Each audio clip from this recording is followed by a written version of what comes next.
बाकीचे समाज बांधव आहेत त्यांना सुद्धा मला सांगायचं आहे, आम्ही घुसखोरी करत नाही, आम्ही कोणाचं आरक्षण कोणाच्या ताटातलं मागत नाही, कोणाचं खरकट सुद्धा मागत नाही. कारण बंजारा समाज एवढा पण लाचार नाही की कोणाच्या ताटातलं खरकट मागेल.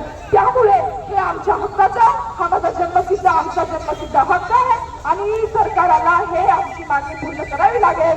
कारण आणि याच गोष्ट सरकारने सुद्धा ध्यानात ठेवा.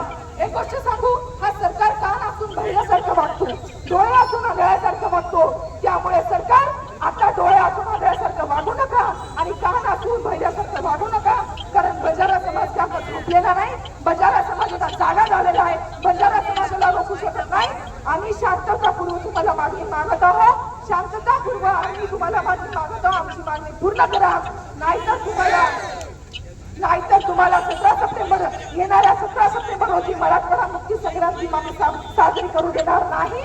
आणि त्या दिवशी पूर्ण प्रत्येक तालुक्यात प्रत्येक जिल्ह्यात आम्ही जाहीर निषेध दाखवू, आम्ही तुम्हाला काळा झेंडा दाखवू आणि मराठवाडा मुक्ती संग्राम दिन हा काळा दिन म्हणून आम्ही घोषित करू. त्यामुळे सरकारला मागणी आहे, हा बंजारा है, अगर प्यार से मांग लो तो जाति अजीर है, वरना तलवार से इतिहास लिखना हमारी परंपरा है, हमारी परंपरा है.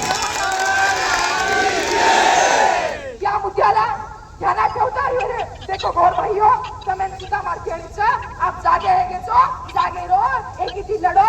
कारण या देशाने या सरकारने वाटायचं की आपण एक छई पण येथून आपण एकही ताकद कायचा आपण दिखाया.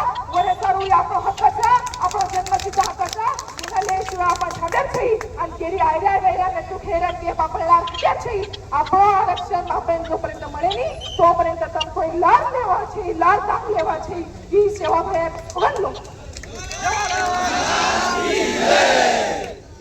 आणि दुसरी बात, अब आपण आरक्षण तो छई पण एक दुसरी बात काल्यान घटनाचं राम करता निमाई एक ललिता जाधव नावाने एक सातवी माहिती किंवा थोडी बलात्कार कर नाको बाळू भोसले नावाचे मुलाचा वो पर बलात्कार कर नाको. अरे का समाजाची विघ्न का हरीचं यार नाही माते पडते समाजाची जळका हरीचं.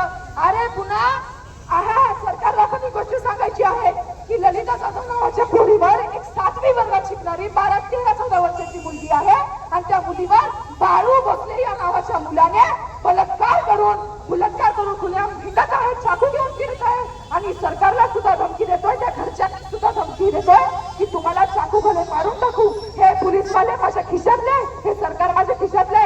अरे असे म्हणण्याची हिंमत सुद्धा झाली नाही पाहिजे. आपलं सरकार एवढं कमजोर आहे, आपलं प्रशासन एवढं कमजोर आहे का? त्यामुळे मग रेती मन शेवटी खेळायचं.